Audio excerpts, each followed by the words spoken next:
They told her to move faster as the heart monitor screamed, a long, flat sound slicing through the emergency room like a blade.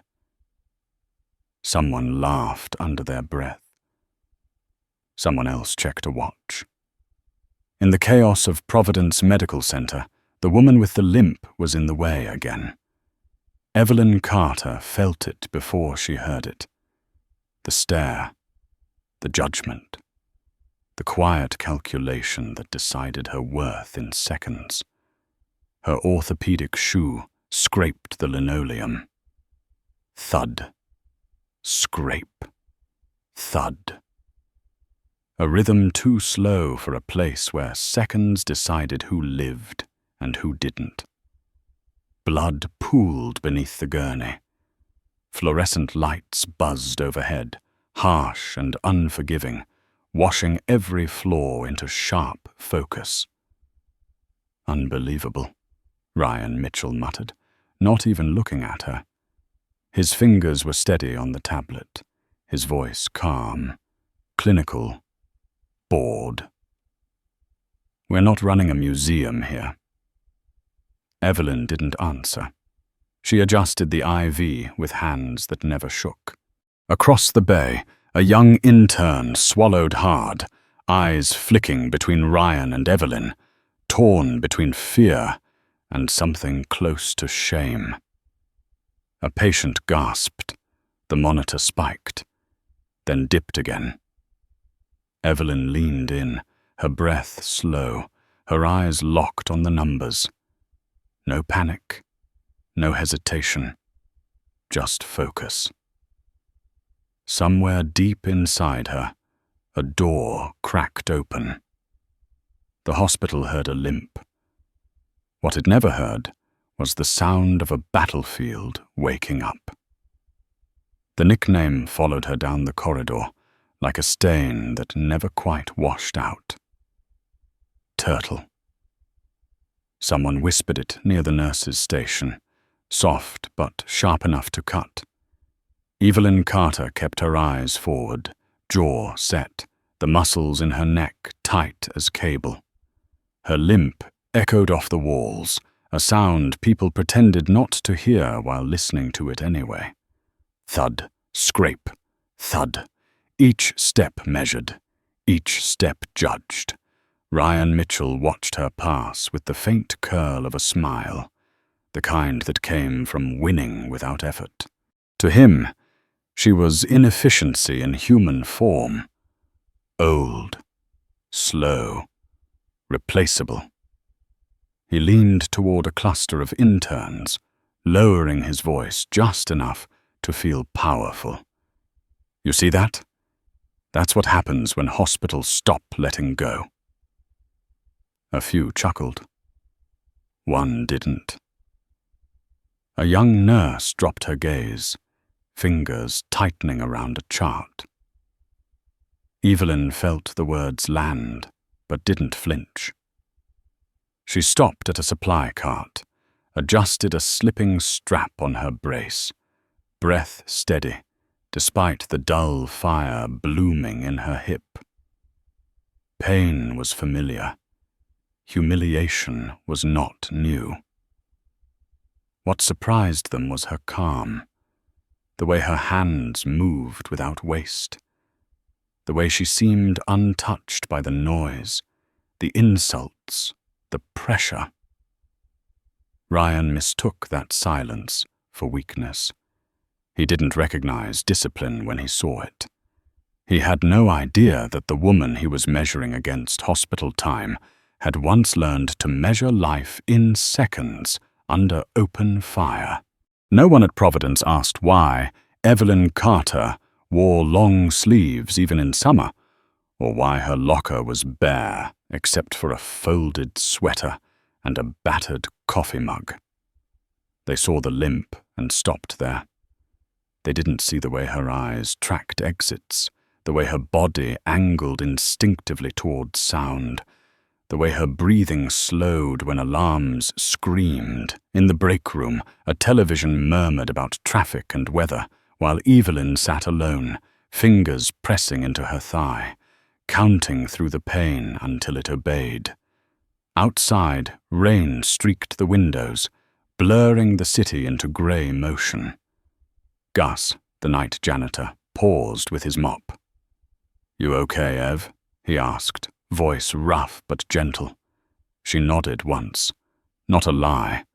Not the truth, either. Across the hall, Ryan Mitchell laughed too loudly, telling a story about a surgical save that had almost gone wrong. Almost. The interns leaned in. They wanted proximity to confidence. They didn't notice Evelyn pass behind them, carrying a crash cart like it weighed nothing, her steps careful, precise. In her mind, the hospital fell away. Dust. Heat. Radio chatter breaking apart. A voice shouting her name through gunfire. She blinked, and the present snapped back into place. Monitors, linoleum, fluorescent light. Evelyn squared her shoulders and kept moving. The past stayed locked behind her eyes, quiet but awake, waiting for the moment when quiet would no longer be enough. The patient in Bay 6 was crashing, and everyone felt it at the same time. The room tightened. Voices sharpened. Ryan Mitchell stepped in fast, sleeves rolled, confidence on display. "Pressure's dropping," someone said. "Get fluids wide open." Ryan nodded, already speaking, already commanding. But his hands hesitated for half a beat. It was small, almost invisible. Evelyn saw it anyway. She always did. She moved without asking, lifting the IV bag higher, adjusting the line, eyes flicking to urine output, skin tone, the shallow rise of the chest. "Watch the kidneys," she said quietly, not looking at Ryan. "If you push contrast now, you'll bury him." Ryan stiffened. He hated that tone. Calm. Certain. He leaned closer, voice low and cutting. "Just do your job, Evelyn." She didn't answer. She never did. She checked the monitor again, then the patient's face, then the hands gripping the rails in fear. The man looked at her, breath hitching. "Am I gonna be okay?" he whispered. Evelyn met his eyes. "Stay with me," she said. Her voice didn't shake. It grounded the room. The pressure stabilized. A nurse exhaled. Ryan straightened, masking relief with irritation. He wrote the save into his notes. Evelyn stepped back, hip burning, expression unchanged. They saw obedience. They missed authority. The envelope waited in her locker like a verdict. White, crisp, official. Evelyn recognized the weight of it before she opened it, the language already forming in her head. Mandatory physical competency evaluation, scheduled for Friday afternoon. Peak hours, designed to break her before it began. She folded the paper once, precise, and slipped it into her pocket. Her fingers brushed the small medal she carried there, smooth from years of touch. She closed the locker without a sound. Out on the floor, Ryan Mitchell was already performing concern. "Patient safety," he said to anyone listening, brows knit just enough to look responsible. An intern nodded too quickly. Another avoided Evelyn's eyes. Lily Brooks hovered near the med cart, jaw tight, wanting to speak and knowing better. Evelyn caught the look and gave a slight shake of her head. Not now. Not here. The pain in her hip flared as she turned. She welcomed it.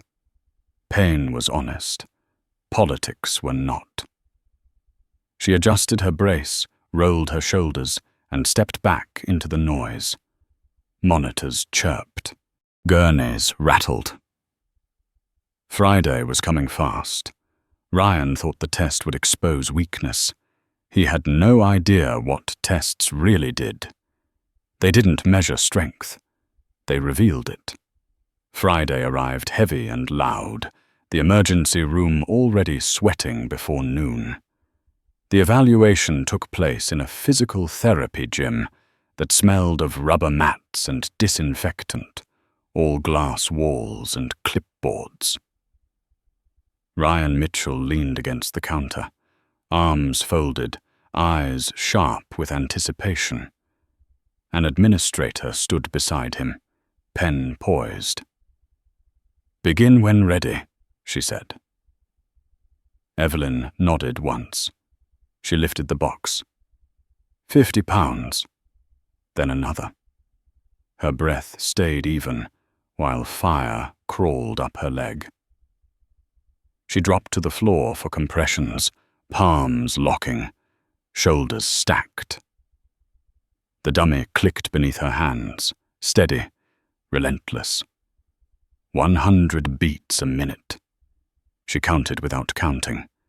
Her vision tunneled, not from weakness, but from memory. Dust in her mouth, heat on her skin. A voice on the radio breaking apart. She kept going.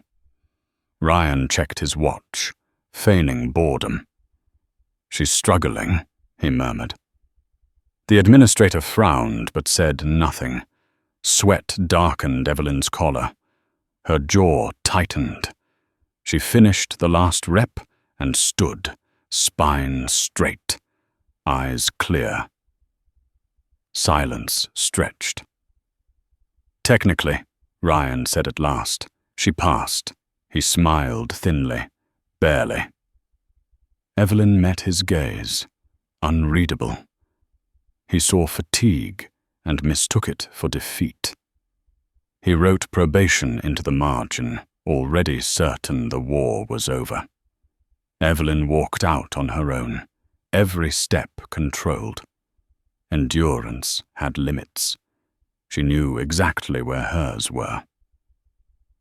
The week that followed felt engineered to grind her down. Ryan Mitchell reshuffled schedules with surgical cruelty, handing Evelyn the worst shifts, the most volatile patients, the longest hours on her feet. Charts were redlined for trivialities. Procedures were questioned after the fact, in front of families, in front of interns hungry for cues on who was safe to respect. Conversations stopped when she approached. Eyes slid away. Fear was contagious. Lily Brooks stayed close when she could. Wordless help with a lift. A tray slid into reach. A look that said, "I see you." It mattered more than she let on. Late one night, alarms overlapped and the board filled faster than it cleared. A multi-vehicle pile-up blinked yellow, then red. Evelyn studied the pattern, the weather feed, the time stamps. "It's coming," she said softly, to no one in particular. Lily glanced up. "What is?" Evelyn didn't answer. She watched Ryan posture at the desk, voice crisp, confidence polished.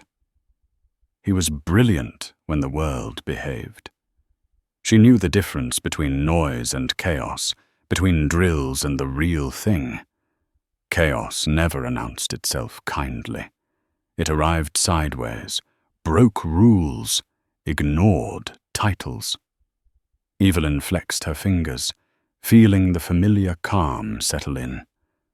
When the lights flickered, she didn't look surprised. She looked ready.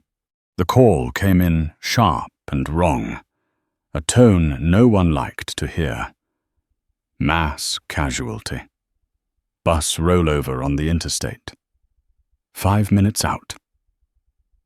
The room snapped to attention, muscle memory kicking in, voices overlapping as teams formed. Then a second phone rang, lower, red, rarely touched. Ryan Mitchell took it with a smile that faded as he listened. His shoulders tightened. He covered the receiver. "Change of plans," he said, louder than necessary. "We're clearing trauma 1 and 2. VIP inbound by air. Divert the rest." A nurse stared at him. "We can't divert a bus," she said. "We have capacity." Ryan's jaw set. "Department of Defense," he replied. "Classified transport." Rotor blades thumped overhead, shaking dust loose from ceiling tiles. The sound was heavy, deliberate. Not news, not life flight. Something else. Doors burst open, and men in black moved first, rifles low, eyes scanning. The gurney followed, fast, surrounded by bodies built like walls. Ryan straightened his coat, stepping forward with practiced authority. "I'm the physician in charge." No one slowed. Evelyn stood at the edge, taking it in. The way they moved, the way the room shrank around them. Her pulse dropped. Chaos had arrived, and it wasn't interested in titles. Ryan's voice filled the bay, loud and fast, orders stacking on top of each other as if volume could force control back into his hands. "Intubate. Sedate now." The patient thrashed, gasping, fingers clawing at the sheets. A monitor screamed as the blood pressure slid. Someone called out numbers. Ryan didn't hear them. He stared at the screen, searching for confirmation, for something familiar. His hands shook as he lifted the laryngoscope. Sweat traced his temple. One of the armed men shifted his weight, boots whispering against tile, eyes never leaving the bed. "Pressure's tanking," a nurse said. "Neck veins are up." Ryan snapped, "Push Ipi." The words came sharp, brittle. The monitor dipped again, a sound that hollowed the room. Ryan froze. It was subtle, but it was there. The paralysis. The moment when training met chaos and blinked first. He dropped the scope. It clattered, loud in the silence.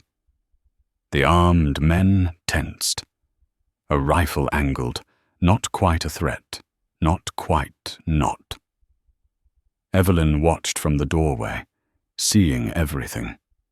The tracheal shift, the chest that wouldn't rise, the mistake forming in real time.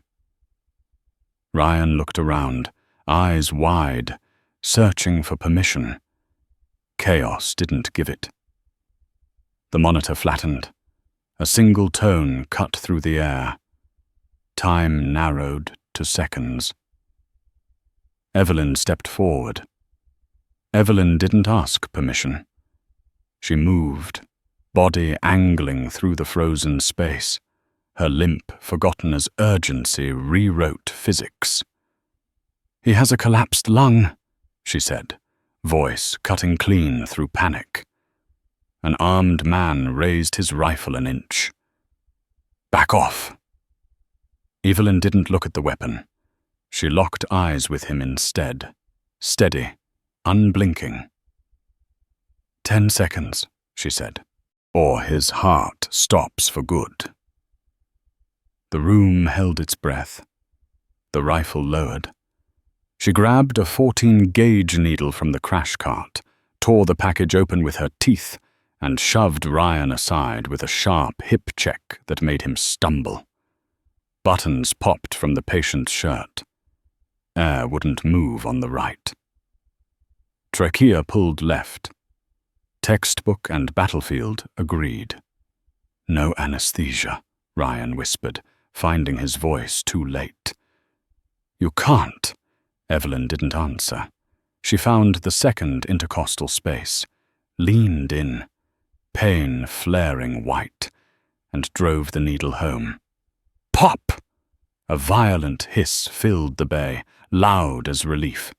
The monitor stuttered, then found a rhythm.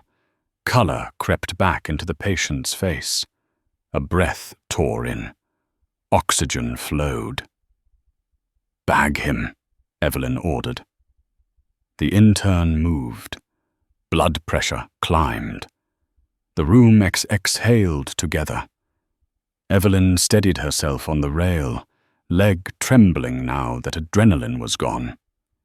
She looked at the numbers once more. Stable. Then she finally looked at Ryan. He looked away. The danger passed and the air changed. Ryan felt it before he understood it, the way power rushed back when fear left the room. He straightened his coat, cleared his throat, and stepped into the space Evelyn had made. Good catch, he said tightly, already rewriting the moment. I was about to order that.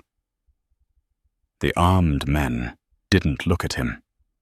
They watched Evelyn. One asked her name.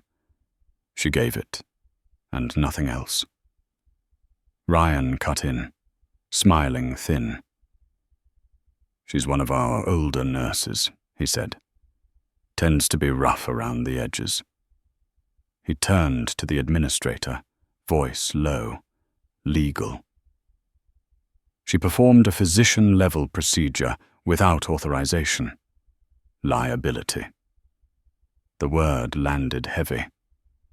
They wheeled the patient out. The room emptied. Ryan waited until witnesses thinned, then stepped close. You embarrassed me, he said, breath sharp with relief curdling into anger. You practiced medicine without a license. Evelyn met his eyes. Calm. I saved his life. Ryan nodded once, already decided. That's not for you to decide. He raised his voice. Security. The order echoed. Evelyn untied her cap, smoothed her hair, and walked past the desk she'd worked for years. The rain outside sounded louder than the alarms ever had. The rain soaked her coat through in seconds, cold needling straight into her hip as she sat at the bus stop, staring at nothing. Inside the hospital, upstairs behind locked doors and armed guards, the patient stabilized. A man in a navy khaki uniform stood by the window, ribbons heavy on his chest, eyes distant. Daniel Walker listened as his chief petty officer spoke, halting at first, then faster. She stepped in, he said. Didn't hesitate. Needle decompression. Saved him. Daniel's jaw tightened. Describe her. Older. Limp. Left side. Calm like stone. The room tilted. Daniel felt the old ache in his shoulder, the memory of heat and dust and a voice yelling him awake while dragging him across open ground. He exhaled slowly. Where is she now? Fired, came the answer. She left. Daniel didn't raise his voice. He didn't need to. He adjusted his jacket and turned for the door. Downstairs, Ryan Mitchell was holding court, explaining liability and protocol with the confidence of a man who thought the story belonged to him. The automatic doors opened. Boots crossed tile. The room went quiet. Daniel Walker walked in with purpose, eyes locked forward, a debt rising to the surface that had waited years to be paid. "Are you the physician in charge?" Daniel asked, voice even, carrying farther than it should have. Ryan turned, smile ready, then faltered at the medals, the posture, the way the room leaned toward the man without being told. "Ryan Mitchell," he said, puffing up. "Chief resident." Daniel stepped closer. "My operator tells me you froze." A ripple moved through the nurses. Ryan laughed too quickly. "Fog of war," he said. "Witnesses get confused." Daniel held up a phone. An old photo filled the screen. Dusty men in beards, mountains behind them. A woman at the center, helmet under her arm, eyes bright and unafraid. "Describe the nurse," Daniel said. Silence pressed in. A young nurse swallowed. "Evelyn Carter," she whispered. Daniel closed his eyes for a beat, then opened them cold. "You fired her." Ryan tried again, words tripping. "She's slow, physically unfit." Daniel's voice rose, controlled and devastating. "That limp is why I'm alive." He turned to the room. "She took shrapnel shielding me." He faced Ryan again. "You don't get to erase that." The administrator stepped back. Decisions calcified. The room chose. The doors slid open again and Evelyn walked back in, rain on her hair, coat dark with water, spine straight despite the ache screaming up her leg. The room shifted around her. Daniel stepped aside, not leading, not pushing, simply making space. "Lieutenant Evelyn Carter," he said, voice steady, carrying weight no title in the building could touch. He held up the medal, light catching the ribbon. "This belongs to her." Silence spread, thick and absolute. Ryan's mouth opened, then closed. Authority drained out of him in real time.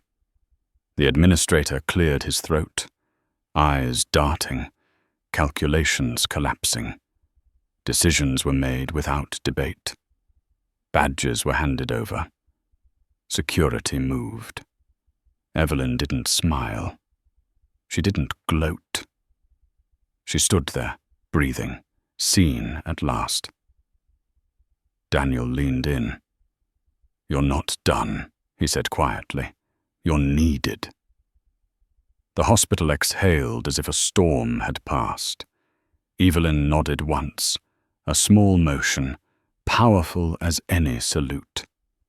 If this story hit you where it counts, like the video, subscribe to the channel and comment these 3 words: "Earned, not given."